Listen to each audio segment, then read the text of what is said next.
The laugh came from the second row. Quick, sharp, the kind of sound people make when they hear something so absurd they can't hold it in dot. It cut straight through Madison Klein's sentence. There isn't a single parent at Ridgeview Elementary who doesn't admire me, she was saying, chin high, hands folded neatly on the plaintiff's podium. The laugh hit the room like a dropped glass. A few heads turned. Someone coughed to cover their reaction. The bailiff's eyes flicked toward the gallery. Madison froze for half a beat, her practiced smile tightening around the edges. She tried to pretend she hadn't heard it, but the cameras caught the small twitch at the corner of her mouth. The way her fingers gripped her stack of color-coded notes just a little bit harder. Judge Judy noticed everything. She didn't react to the laugh. She didn't admonish the court. She didn't even look up right away. She just turned a page in the file on her bench. One perfectly manicured finger sliding down a column of text, as if cataloging every word before she decided where to aim. Miss Klein, she said finally. Voice even, you're suing Miss Perez for defamation. You claim her email to the school board damaged your reputation? We'll get to that. But right now, I want to understand something. She lifted her eyes, locking onto Madison's face. Why? She asked. Do you believe every parent admires you? Madison let out a light, breathy laugh, the kind of sound that usually disarmed people at PTA meetings. Because they do, she replied. I'm the PTA president. I run every major event. The fall festival, the spring auction, teacher appreciation, the charity 5K. So activity, Judy cut in. Not admiration. I didn't ask how busy you are. I asked why you believe everyone loves you. There it was, the first tiny hairline crack in the conversation. To understand why her answer mattered, you have to rewind a few weeks. Before the cameras, before the laugh, before Madison discovered that the community she'd spent years molding was not what she thought it was. On paper, it looked simple.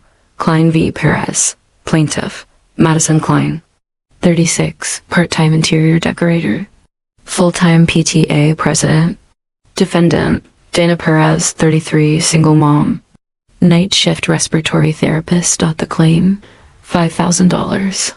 And damages for emotional distress and reputational harm after. Dana sent an email to the Ridgeview School Board and a handful of parents, accusing Madison of bullying, misuse of PTA funds, and creating a hostile environment for anyone who disagreed with her. In her petition, Madison had used phrases like beloved community leader, tireless volunteer, and pillar of Ridgeview. She said Dana's email slandered her and caused social isolation and loss of esteem. What the paperwork didn't show was everything that came before that email. 3 years of group chats, where volunteers cried in their cars after events because Madison had shredded their efforts in front of others. Late night texts demanding people redo decorations because they weren't on brand. Quiet punishments for anyone who said no to just one more. Request sign-up sheets disappearing. Invitations forgotten.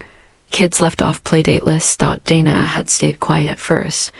She was new to the neighborhood, new to the school. Unlike most people who work 12-hour hospital shifts, she had zero interest in suburban politics. Until the night Madison posted her full name and classroom number in the Ridgeview Moms Facebook group, under a long post about negative energy parents who don't pull their weight and then complain. Dana's comments at the last PTA meeting had been about diversity in classroom books. Madison turned it into a loyalty test. Dana's email to the board was a last resort. She didn't send it to the news. She didn't blast it on social media. She sent it privately to the people in charge with dates, times, and screenshots. Madison's response wasn't an apology. It was a lawsuit. And when the opportunity came to take that lawsuit in front of the most watched judge in America, Madison's mind didn't go to justice, it went to platform. Somewhere between the first call with the show's producers and the moment she stepped into that studio under the bright lights, she convinced herself of 2 things. 1, that Judge Judy would see her the way she saw herself, and 2, that this would be the moment the country fell in love with her too. She strutted into that courtroom with the confidence of someone who's only ever heard yes said through clenched teeth. Pastel blazer. Designer flats. A binder labeled evidence in hand, full of color-printed photos of smiling kids at events she'd organized. Articles about the money she'd raised. Thank you cards she'd requested from teachers and then laminated. Across from her, Dana sat in navy scrubs, her hair pulled into a bun that had seen better days. No makeup beyond chapstick. A slim folder in front of her, edges softened from being opened and closed too many times. The bailiff called the case. The cameras rolled. The stage, as Madison saw it, was set, only it wasn't really her. Stage thought it was Judge Judy's, and Madison was about to learn what happens when someone who confuses fear with respect steps into a room, where the only thing that gets respect is the truth. Madison answered Judge Judy's question with the kind of certainty people usually reserve for things like gravity. I'm admired, she said, because I give constantly. Every teacher knows they can come to me. Every parent knows if something needs to get done, I'll handle it. I've been told I'm the glue that holds Ridgeview together. The courtroom was still, but the energy was off. You could see it in the way people shifted in their seats, that subtle, shared recalibration that happens when a stranger starts sounding a little too much like someone everyone's had to tiptoe around at some point. Judge Judy's eyebrow lifted a fraction. Miss Perez, she said, turning, you heard all that. Do you agree that Ms. Klein is the glue that holds your school together? Dana glanced briefly at Madison, then back at the judge. No, Your Honor, she said simply. Madison's head snapped toward her. The smile never left her lips, but something sharp flashed in her eyes. Dana continued, voice low, steady. I think she's involved, she said. A lot. I think she works hard at events. I also think she uses that to control people. When you say no to her, there are consequences, such as... Judy prompted. Dana opened her folder, hands only faintly shaking now. The first time I ever spoke up, she said, was at a PTA meeting last spring. I suggested we add some books with girls of color as main characters to the school reading. Elias Timms Klein said it was too political and that we should keep things light and traditional. She slid a printed screenshot to the bailiff that night, she said. She posted this in the Ridgeview Moms group. Judge Judy read aloud. Some parents are trying to push agendas into our sweet school. We have to protect our kids from negativity and division. If you're not here to support Ridgeview values, maybe this isn't the right community for you. No names, no tags, but the comments underneath told the rest of the story. Asterisk. Who said what? Spill. One read, another. We know who the drama queens are. You're the real MVP, Madison. The camera cut to Madison's face as she listened to her own words. That post, Judy said, was about Miss Perez. Madison lifted her chin. It was about preserving unity, she said. We can't have every personal issue become a school-wide debate. People look to me to keep things positive. By calling anyone who disagrees with you negative? Judy asked dryly. Madison smiled tightly. If the shoe fits, she said. A low "oh" rolled through the gallery. Judge Judy folded the screenshot, set it aside, and gestured to Dana. And your email, she said. What did you say? Dana took a breath, then read from her own paper. Dear members of the board, she began. I'm writing to bring to your attention a pattern of behavior by PTA President Ms. Madison Klein that has created a hostile environment for parents who do not agree with her personally. She has posted about individual parents in community forums, shared identifying information, and implied that those who disagree with her don't belong here. I am requesting that the PTA election process be reviewed and that clear policies be put in place to protect families from targeted public shaming. Asterisk, she lowered the page. No insults, she said. No name calling, just what happened? Madison let out a breathy, disbelieving laugh. She made me sound like a dictator, she said. I'm a volunteer. One dedicate hundreds of hours. She twisted everything because she's angry. I didn't support her book list. That email spread. People started looking at me different. Do you know what that feels like, Your Honor? To give everything to a school and then have some newcomer paint you as a monster? Judge Judy didn't answer that rhetorical question, asterisk. She'd been called worse than a monster for less than the things Madison had done. Instead, she adjusted her glasses slightly and went back to the folder. Miss Klein, she said. You keep mentioning everyone. Everyone loves me. Everyone knows I give. Everyone supports me. She looked over the top of the file. Do you have any witnesses here today to testify to that? Madison blinked. Well, no, she said. People are busy. It's Tuesday morning. They trust the system. They knew I'd represent us. You told my producer, Judy said, checking a note, that any parent would vouch for you. Yet not one is sitting in that gallery. Asterisk, the camera panned across the audience rows. No one raised a hand. Miss Perez? Judy asked. Anyone from your side here? Dana shook her head. Asterisk, no, Your Honor, she said. I didn't ask anyone to come. I didn't want to drag more people into this. I just wanted it to stop. Judge Judy studied both women for a long moment. Then she reached for a large, sealed envelope the clerk had placed on her bench at the start of the case. Now, she said softly. We come to this. Madison frowned. What is that? She asked. Anonymously submitted, Judy told her. Delivered to production with your case number on the front. Containing, among other things, a printout of a petition. She slid out a thick stack of pages. On top, a list of signatures. Dozens of them. Petition to review PTA leadership at Ridgeview Elementary. She read. We, the undersigned, have concerns about current PTA President Madison Klein's use of her position to target individual families. Misuse of communication platforms, and behavior that has caused division and fear rather than unity. She glanced down the page.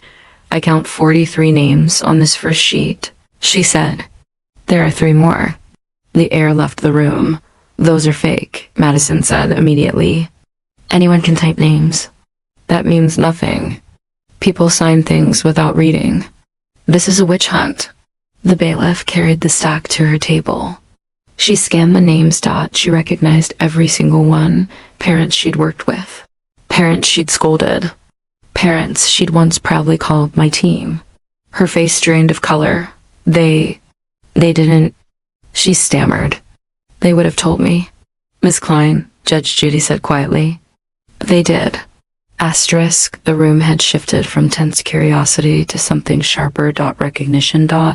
If you've ever sat through a meeting biting your tongue while someone dominates, then watch that person finally get challenged. You know, that strange mix of discomfort and satisfaction humming through Judge Judy's audience. Miss Klein, Judy continued. Do you want to go through some of the comments attached to this petition? Or would you prefer I summarize? Madison's voice was small now. They wrote comments? She asked. They did, Judy said. Anonymized, but consistent enough that patterns jump off the page. She picked up a second sheet. I'm afraid to disagree with her publicly, she read. If you do, your child feels it. Another, she uses charity to get credit, not to help. When we asked for transparency on funds, we were told we weren't being supportive. Another, I avoid PTA now. I used to love volunteering. I can't take being talked down to and then plastered online as negative energy. The camera found Madison's face. For the first time since she entered, there was no performance there. Just shock. I didn't know people felt that way, she whispered. Of course you didn't, Judy said. You weren't listening. You were broadcasting. Quiet laughter rippled through the audience. Not cruel, just honest. Madison's head snapped toward them again. You don't know me, she snapped. You're judging me on one side of a story.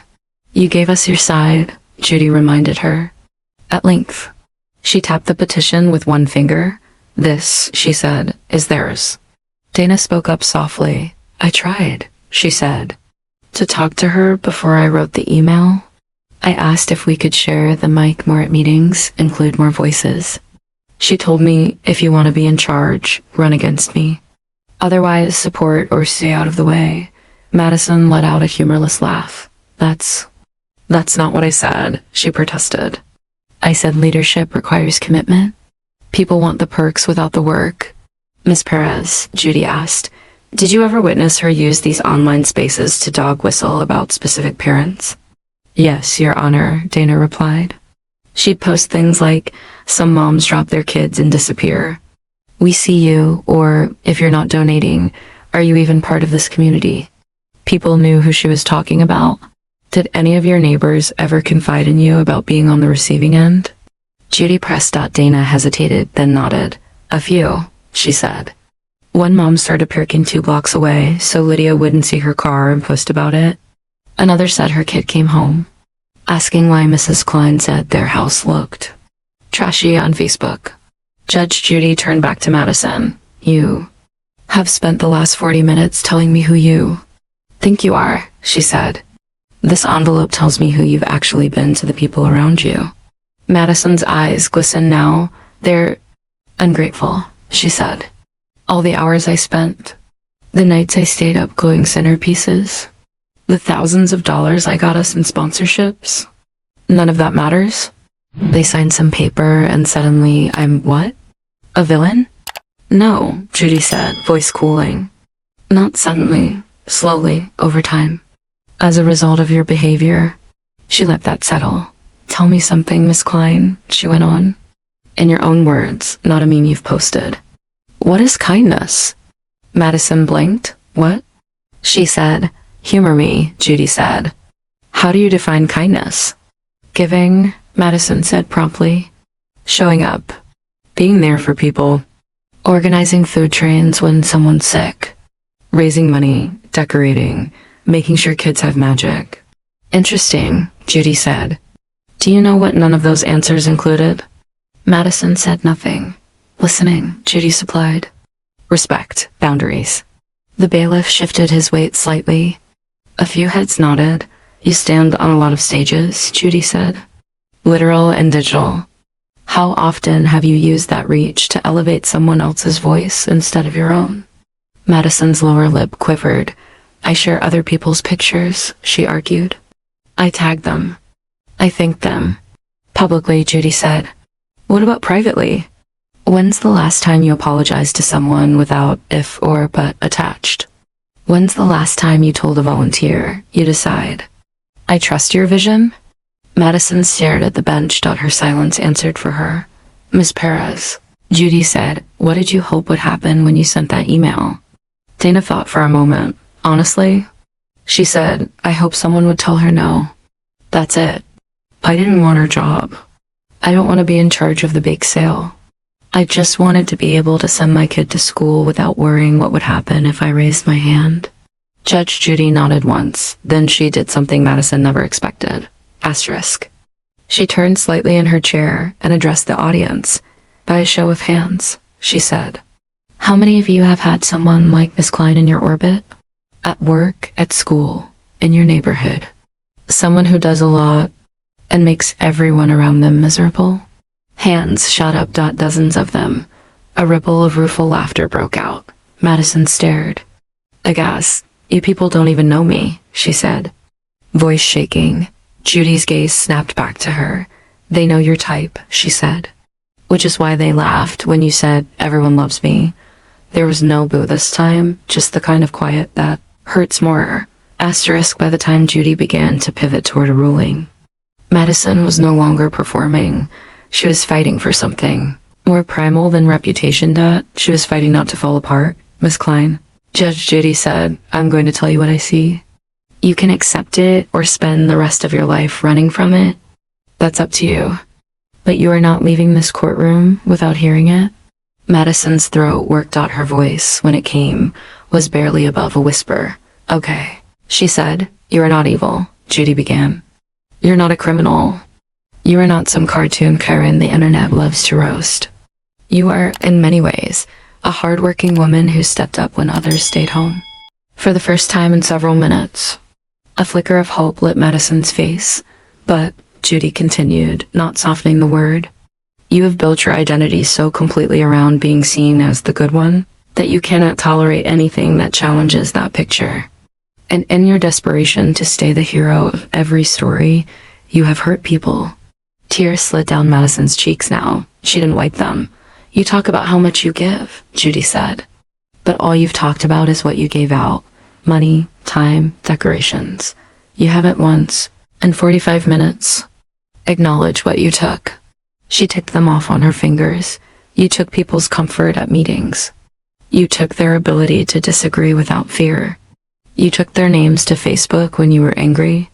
You took their kids' sense of safety by broadcasting which homes were problematic. Asterisk, she paused. And then you took yourself to court. Convinced you were the one owed something? Madison's shoulders shook. I thought. She started, then stopped. You thought, Judy said, that if you said everyone loves me loud enough, a judge would agree and make it true. A few soft chuckles escaped. Judy let them. This room, she said, just gave you a different answer. They didn't clap. They didn't cheer. They didn't chant your name. They laughed. They booed. Not because you volunteer. Because you refuse to see the damage that hitchhikes on your kindness. The phrase seemed to stun Madison. Hitchhikes? She echoed. Good deeds, Judy said, can carry bad habits on their back. Control, pride, need. None of those disappeared just because you're holding a donation check. She let that sink in, then straightened. As far as the law goes, she said, shifting gears, this is simple. Defamation requires a false statement. Miss Perez's email described behavior you've admitted to. Posting about parents. Tagging the HOA, implying some people don't belong. It expressed concern. It requested review. That is not defamation. That is civic engagement. She wrote decisively on the judgment form. Your claim, she said, is dismissed. Asterisk. Madison's eyes widened. That's it, she stammered. You're just taking her side. Judy's gaze sharpened. I'm taking no one's side, she said. I am applying the law to the facts. Something you might try next time you're tempted to weaponize a group chat. She wasn't finished. Additionally, she added, you will reimburse Miss Perez for her costs associated with this case. $2,000 for time missed from work and childcare. Dana's eyes filled now, relief and disbelief mingling. Thank you, Your Honor, she managed. You don't need to thank me, Judy said. You did the hard part yourself. You told the truth in a room where the person you were afraid of no longer held the microphone.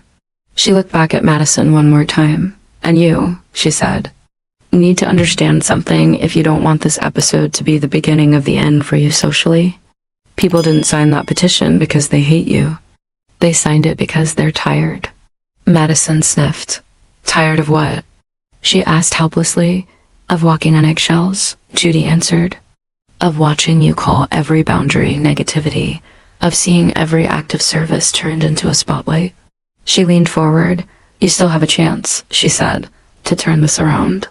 Not by writing long posts about being misunderstood. Not by calling this whole hearing edited for drama, but by going home, sitting very quietly and asking yourself, if I stopped needing to be the hero, what would loving my community actually look like?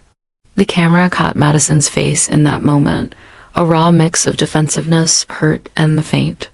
Fragile flicker of someone who, for the first time, wasn't entirely sure they were right. Judge Judy picked up the gavel. Case dismissed, she said. We're done.